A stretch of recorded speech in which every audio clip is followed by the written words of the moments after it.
Boris Selitser. I am CTO/CPO at Okareo. To do as many things as I can. Well, I had many years of self-deprivation, but I finally bought an espresso machine, and it's one of the best purchases I've ever made. And I make a mean cortado. It's 2 shots and then just super dry, just foam. That's my coffee routine. Can't live without it.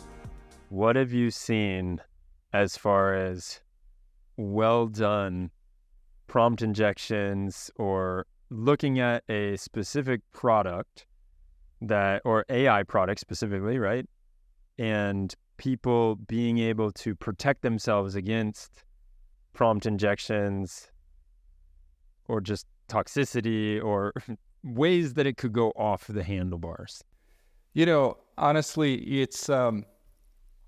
it's kind of interesting. I think there's, if you look at a lot of the jailbreaking datasets, they get quite humorous.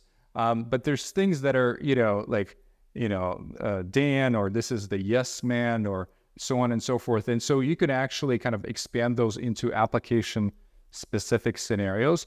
But I think it's the nature of the application where you can actually go deeper. For example, if you're trying to build like a routing component that routes to a collection of agents that you have, the obvious things would be to kind of catch all the things that are completely off topic, or the users intentionally trying to kind of get outside the main purpose of that router.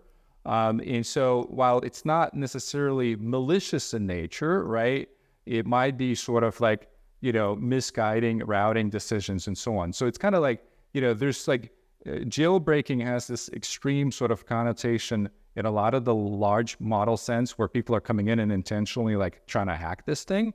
But then there's like the more practical, like I'm trying to build my app and make sure like it doesn't embarrass, me, the company, and so on, right? So in that context, I think jailbreaking could be, slightly less, horrific, but still impactful and very relevant. And so I think it's more about like actually building things that are keeping the application in its lanes and sort of collecting sort of a number of scenarios that capture that behavior.